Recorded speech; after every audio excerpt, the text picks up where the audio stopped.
What up, everybody? It's Charlie and I'm back. So I had really lofty, optimistic goals about recording every day this week. This my second week post-abdominal phalloplasty. So far, my healing has gone fine. I have not had any problem with the recovery. It is mainly just depressing to recover. I didn't realize how much being in recovery and having to take it slow and not having access to all of my old coping mechanisms has really tanked my energy to fight off depression and some of the other mood symptoms that I was having before. When I originally got my letters that recommended me for surgery, of course they require 2 letters, one from my psychiatrist who normally treats and manages my medication for schizoaffective disorder, and then they also had me get another letter from a normal psychologist who also recommended me for the surgery. At the time, I thought it was mainly for insurance reasons and gatekeeping and other really annoying things that people do to trans people. But on this side of things, I'm realizing that a lot of it was to make sure that I was mentally stable enough to handle recovery on the other side. And I am glad that I had to get those letters and had to go through that process, because I think that things could be a lot worse for me than they are now. Before I got surgery, my mental health was in a really good place. My mood symptoms were decreased. I hadn't had a manic or depressive episode in about 1.5 years or so. And it'd been almost 1 year, I guess, since I had any psychotic symptoms. And so I really felt like I was in a good place. But ever since maybe the 5th or 6th day after surgery, I have been having just symptoms of depression, and I'm just kind of hoping it doesn't get worse. It started a few days before I got my catheter and drains out, and I thought, oh, I'm just sad and annoyed and depressed and irritable and all of those normal warning signs for me, because I have these tubes in me. And so I thought getting those out would really help. Then after that, I was a little bit excited from having those things out, and then I was tired on my flight home and thought that whole experience was just really exhausting, and that's probably why I'm still feeling this way. And now it's taken me a few more days of, I don't know, I guess being around and being home and having everything be a lot more normal, that I've realized that, oh wait, no, I am just getting depressed. And it's hard for me to do a lot of the coping things that I normally do to deal with depression, because I'm also recovering.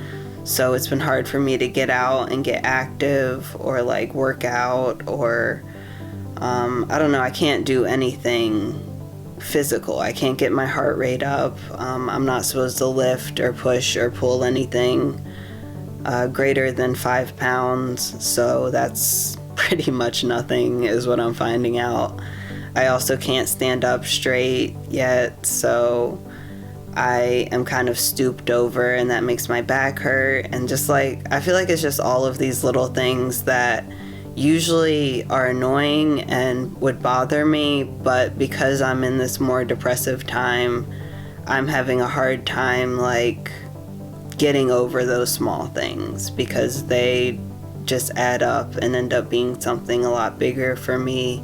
And yeah, like I said, just overall depressing. A few things that I've been doing to help deal with that is, one, going back to my old lists of how I cope with depression. And for me, that is making a physical list of things that I know make me feel even 1% better.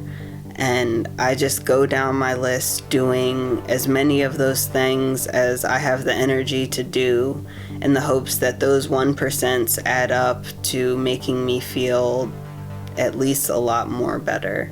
Like taking a shower, or sitting outside on the porch, or like petting my cat, or listening to music, or making these videos is one of them, so that's why I'm here. I don't know, all of these little just small things that I know make me feel a little bit better. Another thing I'm trying to do is to focus on projects and give my mind something to do during the day to help tire me out at night, because I found that nights are kind of the worst for me. It's when I can get really, really depressed and spiral and kind of take myself to just some really dark places. So I really need to avoid that. So I'm trying to make sure I tire myself out, so by the time night comes, I'm really sleepy. And projects help with that, giving myself tasks to do and not holding myself to a rigid structure, but like holding myself to some sort of structure. So it's not like I'm trying to struggle every day to figure out what to do, and instead think, and get caught in those like depressive mental cycles. So I'm trying to avoid that. I've also been trying to reach out to my community. This is something that I'm not always great at. For someone who believes so strongly in the beloved community, I myself struggle to let that community show up for me. And so in this time, I've had to focus more than ever on relying on my community and asking people to show up for me, and making sure I get the type of interactions that I need to deal with the depression and not be in lonely isolation.